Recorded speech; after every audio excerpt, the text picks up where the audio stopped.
Welcome to the first slide lecture in our photography course. Today I'm going to be talking about the photographer Edward Weston. Weston was an American, worked primarily from around 1900 to the 1940s. His first forays into photography were reflected in a genre called pictorialism. Now, pictorialism was one of the first art movements in photography. It's kind of an interesting movement. I like calling it photography with an inferiority complex. At that time, many people didn't believe photography was art, that it was mechanical, that you just pushed a button. So in response to that, some photographers got together and decided that if photography looked like painting and drawing, which is art, then it would be art. So they did various techniques to make their work look like paintings and drawings. This is an example of pictorialism. Notice it's kind of soft, it doesn't have the sharp detail that photography is capable of capturing. They did this on purpose. They would use watercolor paper coated with what was called platinum to make a platinum print in order to make much smoother tones and to soften the detail, like a impressionist painting in some cases. Even at this time, though, early in his career, he's starting to exhibit a higher concern for composition than other pictorials were doing at the time. Notice how well he uses the frame in this picture. The background is very plain, not a lot of distracting information there. Think of the side of a building here. And then projected onto that is a shadow of a tree. It's kind of interesting shapes, almost looks more like veins moving about there. And in the biggest empty spot, he has placed his mysterious looking model here. Interesting side story about this picture. The model in this photo is named Marguerite Mather. And she was kind of a bohemian, free spirit type.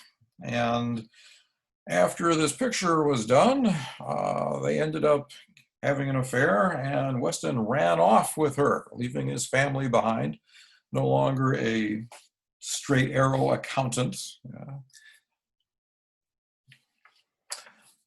Soon, his pictures took a pretty major change.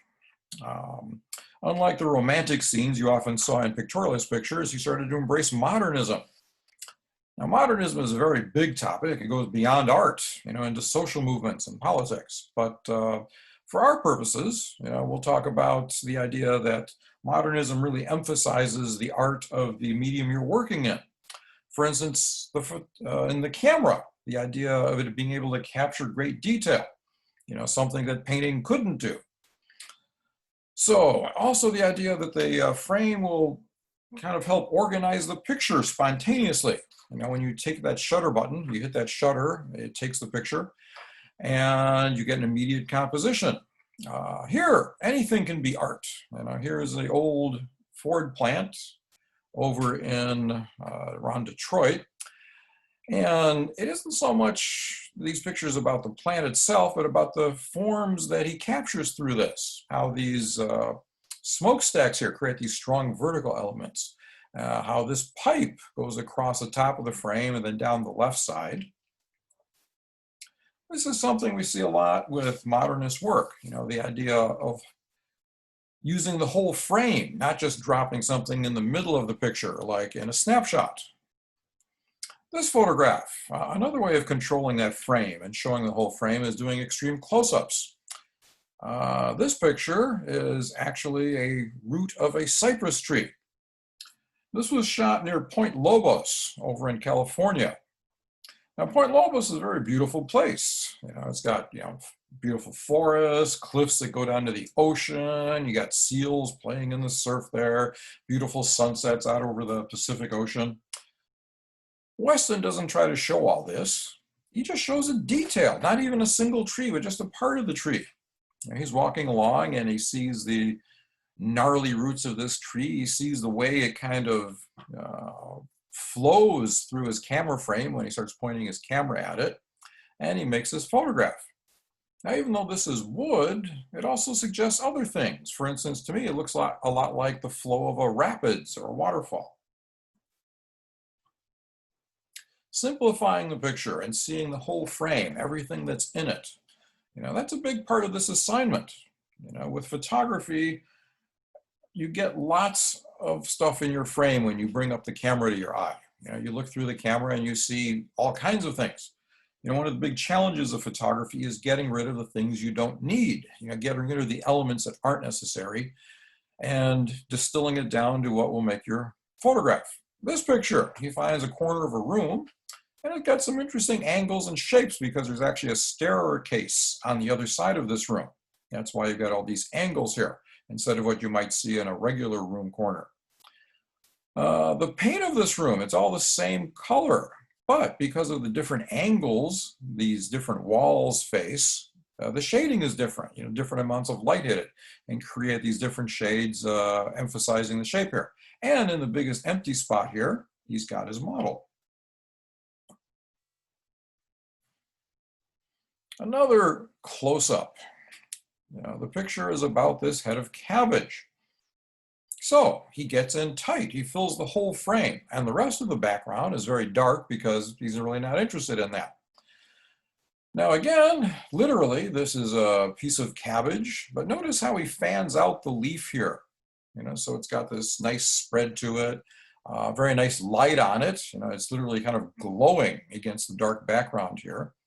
And again, this is a piece of cabbage, but it also looks like water. It's in angles.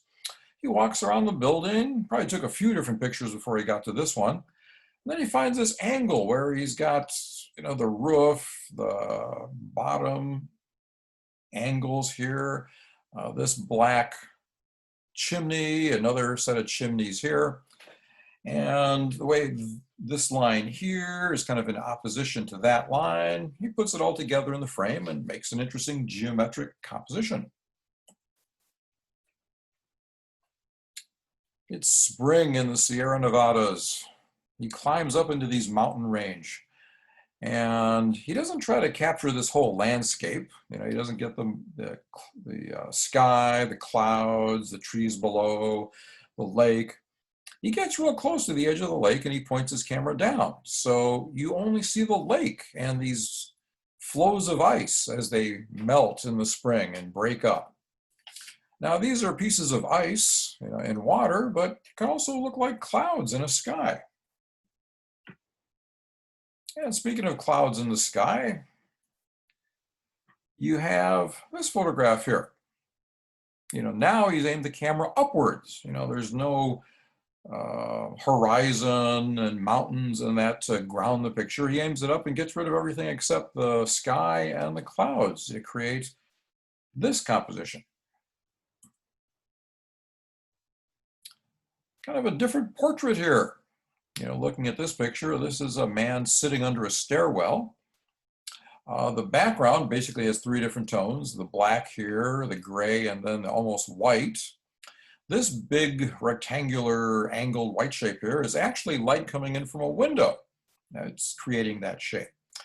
And the person posing for his portrait, under the bottom of the staircase here, that same light hits the side of his face. Makes it look very interesting, brings out the detail, highlights the pipe there.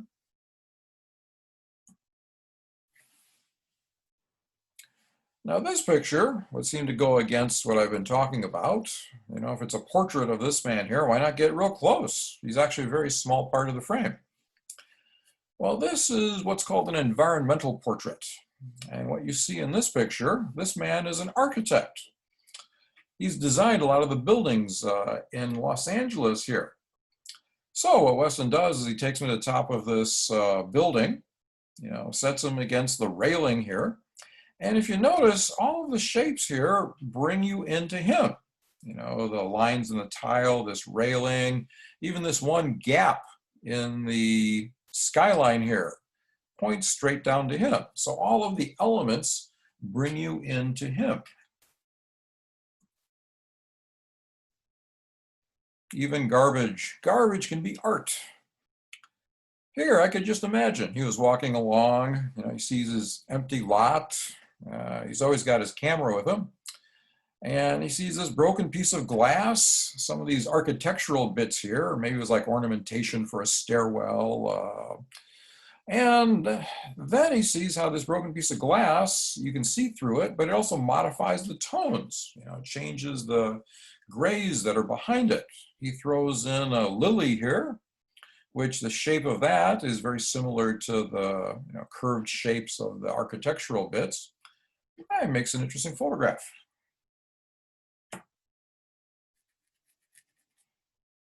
Different viewpoints. This is a very unusual portrait here. First off, it's only the top of the person's head. And then there are these contrasts. Notice the background. Background, you have white and black. No other tone, just white and black.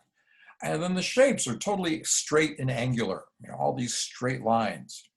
Then you compare that to the person. And first off, it's an interesting viewpoint because you only see the top of their head. Secondly, it's all curves, where the background is straight, the hair is curved, the curve of the eyebrow and the eye, even the nose has this curve to it. It's also full of all kinds of shades of gray, not just harsh black and white like the background. So you have these interesting contrasts between curves and lines, full tones of gray and black and white. This is an egg slicer. For those who don't know what that is, what you do is you hard boil an egg, you peel the egg, and then you put the egg inside that circular depression there and pull down this wire handle. Gives you nice sliced bits of hard boiled egg. Now this object was not designed to be beautiful, it was designed to be functional. It's a piece of pressed metal with slots cut in it, a handle with wires on it. But Weston thinks these shapes are just great. He takes it, he puts it on his front porch in the sunlight, turns it this way and that, and the shadows are just as much a part of this photograph as the object itself. Look at how he's lined this up so that the wires continue on into the shadows of the wire. Also, notice how close he gets. It's a plain white background, so you only see the shapes of the egg slicer here. And that's it. Peppers. Weston became rather famous for all these different peppers he photographed. Again, I could just imagine him being in the grocery and putting together some food for the day and looking at peppers and thinking, these are interesting shapes here. He takes them home, goes out on the front porch again, puts them into a big plastic funnel. That's so you can kind of see the shape of the funnel on the bottom of the picture here. Now, he does this for a couple of reasons. One is to isolate the pepper from the background, simplify the background, but it also helps reflect light up into the object here. Now, this is a green pepper, but the black and white kind of abstracts it a bit, and then how huge the whole thing becomes with this extreme close-up, and it almost looks more like big mounds of flesh or something here. Even a toilet bowl can be art. Remember, one of the things talked about in the description is using unusual viewpoints. Well, here, his viewpoint is not your typical of this very utilitarian toilet bowl here, but from just a foot or so off the ground. So he gets down low, turns the camera vertical, so it fits the frame better, and he turns this toilet into a monumental piece of modern sculpture. When he was photographing a human figure, oftentimes he would use just sections. This is actually one of his sons. I think it's Cole or Brett, can't remember which one. Both of them went on to become photographers too. But here, by getting in extremely close, you see how the arms come in from each top corner, come down, and then splay out to the other corners in the bottom. The human body as sculpture.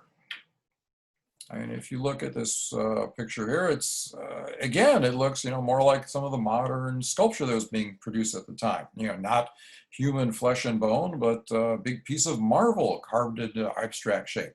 Here you have the model, again, on a black background, simplify the background, bend over, pull down her head, pull in arms and legs, and create this abstract shape. So this is Weston, Edward Weston. And as you can see, all of these subjects are just very everyday objects. Nothing particularly unusual, exotic about them, even just literally garbage in some cases. But it was how he photographed these items that made them into art. You know, not the subject, but how he composed and put them together to create a photograph.